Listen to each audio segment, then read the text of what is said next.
So I had a service call recently where I found this bad 3-way switch. It was originally part of a 4-way switch setup controlling some can lights, and the customer was complaining that they couldn't turn the lights off. It only took a few minutes of flipping the switches around to figure out that this switch right here was bad. Using logic and a brief inspection of the wiring inside the box, I was able to deduce that this switch was the culprit. When the switch was in this position, everything was working fine. In this position, the switch sends power from the black common screw to this traveler screw on the other side.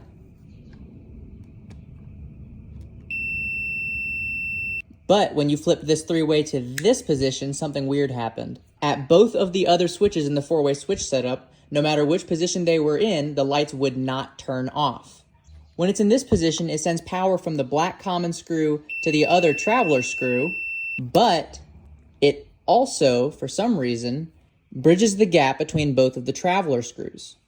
This, of course, sent power through all of the travelers throughout the setup, making it so that you can't turn the lights off no matter which way you flipped it. A simple replacement was all it took for this customer, and we got their lights back to working normal.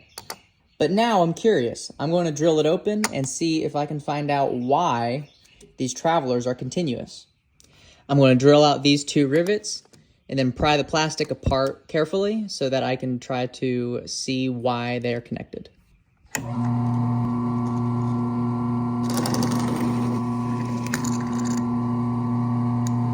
There's one,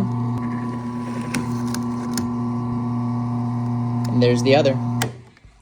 Let's take this over to the workbench and take it apart and see what we can find.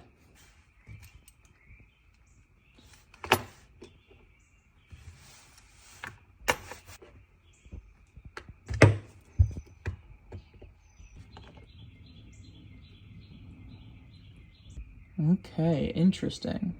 So it looks like over time, this switch just broke on the inside here on the shaft. On the bottom of the plastic switch piece, it has 2 ears sticking down, but one of them is broken off inside the switch here. In one position, the ear would push down, disconnecting the common from the traveler screw and connecting the other. When one is in the up position, the other is in the down position, and vice versa. On this switch, the mechanism to disconnect one of the traveler screws is broken. So no matter what, the common screw sends power through to this traveler screw. This is a pretty interesting example of a failure. I'm glad it was a simple fix.